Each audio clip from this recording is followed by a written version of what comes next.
At the cemetery in Hagerstown, Maryland, her boyfriend Ethan comes nearly every day.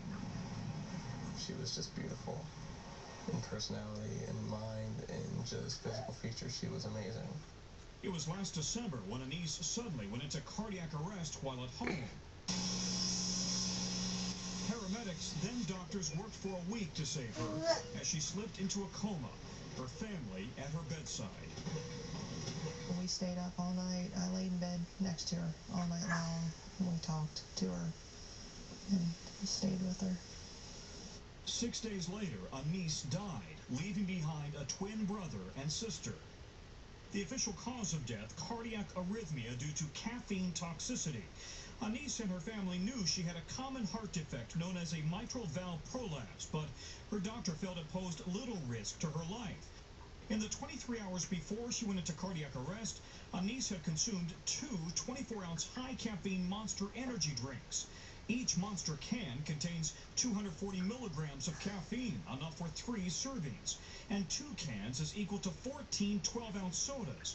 That's 480 milligrams of caffeine, nearly 5 times what's recommended in a recent pediatric study for teens and younger.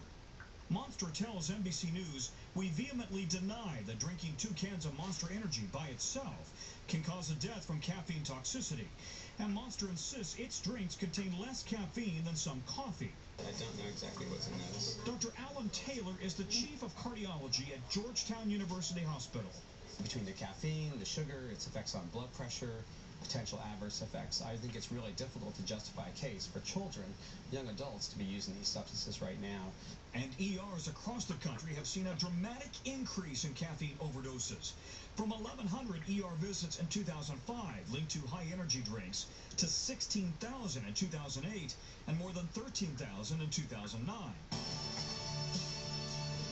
High-energy drinks have become big business, marketed to teens with names like Monster, Full Throttle, and Rockstar. Clearly, this is designed for a particular audience. Yes. High schoolers, college students. University of Maryland researcher Amelia Aria has studied the effects of the drinks on teens and young adults. Individuals don't really know how much caffeine they're consuming because the label does not require disclosure of caffeine content. That's part of the problem.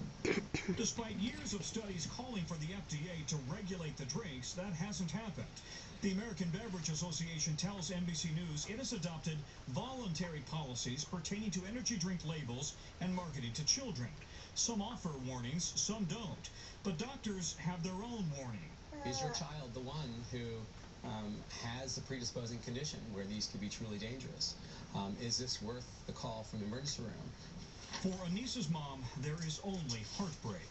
She never ever regained consciousness. And we never got to tell her goodbye.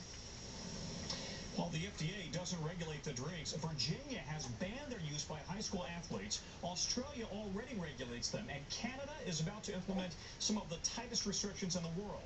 Meanwhile, as a result of Anise's organ donation, 2 people regained their sight with her eyes. A man was saved with her liver and left kidney, and another woman was saved with her right kidney and pancreas. So this 14-year-old girl helped a lot of people. Matt, back to you. All right, Tom Costello. Tom, thank you very much. Still